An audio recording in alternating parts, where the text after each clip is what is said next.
Right Hyderabad Gachibowli Radisson drugs కేసులో recent updates గురించి మనకి మరిన్ని డీటెయిల్స్ అందించడానికి మా ప్రతినిధి సిరాజ్ సిద్ధంగా ఉన్నారు. సిరాజ్, డ్రగ్స్ ఏదైతే ప్రతిసారి నగరంలో పోలీసులు తనిఖీలు చేసినప్పుడు ప్రతిసారి కూడా డ్రగ్స్ పట్టుబడుతూనే ఉంది. అయితే పట్టుబడిన ప్రతిసారి కూడా మొదటగా ఒక సామాన్యుడు చిన్న వ్యక్తులు బయటపడుతున్నారు. ఆ తర్వాత అక్కడి నుంచి లింక్స్ ఏవైతే డ్రగ్స్ సంబంధించిన లింక్స్, సినీ ఇండస్ట్రీకి సంబంధించిన లింకులు, అదేవిధంగా పొలిటీషియన్ సంబంధించిన లింకులు, బిజినెస్ మ్యాన్స్, ఇలా లింకులు బయటపడుతూనే ఉన్నాయని చెప్పుకోవచ్చు. పోలీసు దర్యాప్తులో సంచలనమైన విషయాలు బయటకు వస్తున్నాయని చెప్పుకోవచ్చు. అయితే రాడిసన్ డ్రగ్స్ కేసులో మాత్రం సంచలనమైన విషయాలు కూడా బయటకు వస్తున్నాయని కూడా చెప్పుకోవచ్చు. ప్రస్తుతం అయితే ఈ కేసులో టోటల్గా 14 మందిని పోలీసులు అరెస్ట్ చేశారు. ప్రస్తుతం అయితే దానికి సంబంధించిన కేసును దర్యాప్తు చేస్తున్నారు. కృష్ణ కూడా పోలీసులు విచారణకు రావాలంటూ కూడా ప్రత్యేకంగా నోటీసులు కూడా జారీ చేశారు. అయితే కృష్ణ విచారణ కూడా హాజరయ్యారు. బ్లడ్ సంబంధించిన శాంపిల్స్, అదేవిధంగా వెంట్రికలు, అదేవిధంగా గోరుకు సంబంధించిన శాంపిల్స్ కూడా ఇచ్చారు. అయితే మరోవైపు హైకోర్టును కూడా కృష్ణ ఆశ్రయించడం జరిగింది. ముందస్తుగా బెయిల్ ఇవ్వాలి, ఈ కేసులో సంబంధం లేని కేసులో తనను ఇరికిస్తున్నారంటూ కూడా కృష్ణ ప్రధానంగా ఆరోపిస్తూ హైకోర్టులో ఆశ్రయించడం జరిగింది, పిటిషన్ వేయడం జరిగింది. దీని మీద వాదోపవాదనలు విన్న న్యాయస్థానం మాత్రం సోమవారాన్ని కూడా వాయిదా వేశారని చెప్పుకోవచ్చు.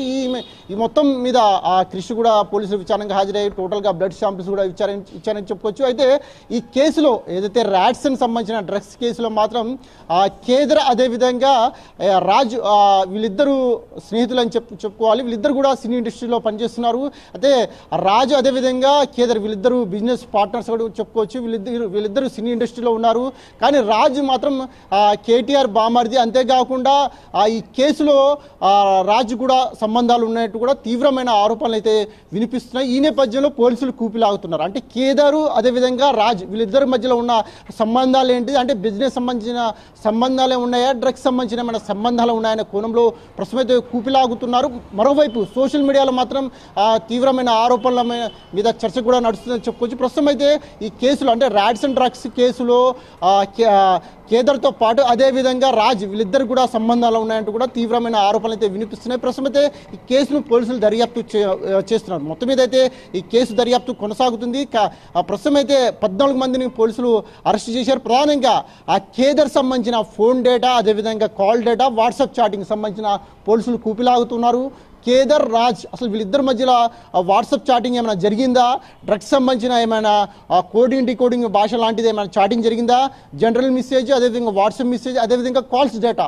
సో మొత్తం మీద అయితే దర్యాప్తు కొనసాగుతుంది. దర్యాప్తు అనంతరం ఎటువంటి కొత్త విషయాలు బయటకు వస్తాయి, ఇంకేమైనా కొత్త పేర్లు తెర మీదకి వస్తే మనం ఖచ్చితంగా వేచి చూడాలి. మరోవైపు అంటే గత ప్రభుత్వం అంటే బీఆర్ఎస్ ప్రభుత్వం గత ప్రభుత్వంలో మాత్రం ఏదైతే రాజ్ అంటే కేటీఆర్ బామర్ది రాజ్ ఎవరైతే ఉంటారో అతను చాలా ఈవెంట్స్ కూడా చేశాడు. అంతేకాకుండా ఈ డ్రగ్స్ పార్టీ లాంటి, అదేవిధంగా ఈ పార్టీ చాలా పబ్స్లలో అక్కడిక్కడ పబ్స్లలో డ్రగ్స్ కూడా సప్లై చేసేవాడు కూడా తీవ్రమైన ఆరోపణలు గతంలో కూడా వినిపించాయి. ఇప్పుడు ప్రస్తుతం కూడా ఆరోపణలు వినిపిస్తున్నాయి. ఈ నేపథ్యంలో పోలీసులు ఈ కేసును చాలా సీరియస్గా తీసుకొని కూపిలాగుతున్నారు. ప్రస్తుతం మనం వేచి చూడాలి ఈ కేసులో ఏం జరుగుతుందో, ఇంకా కొత్త పేర్లు ఎవరి పేర్లు తెర మీదకి వస్తాయి మనం ఖచ్చితంగా వేచి చూడాలని కూడా చెప్పుకోవచ్చు.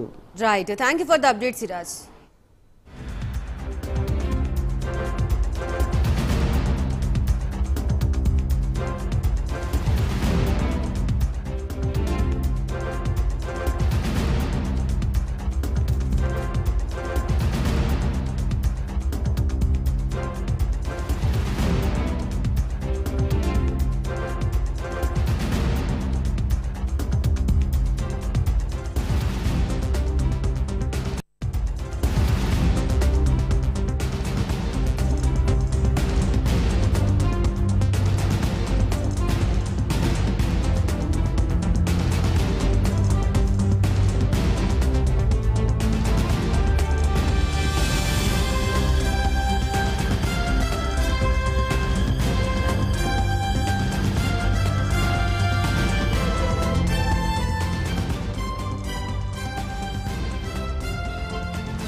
హైదరాబాద్ గచ్చిబౌలి రాడిసన్ డ్రగ్స్ కేసులో దిమ్మ తిరిగే ట్విస్ట్ చోటు చేసుకుంది. డ్రగ్స్ కేసులో తెరపైకి కేటీఆర్ బావుమరిది పేరు ఉన్నట్లుగా సమాచారం.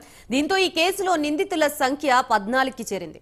ఇప్పటికే డ్రగ్స్ కేసులో పోలీసుల విచారణ వేగవంతం చేశారు.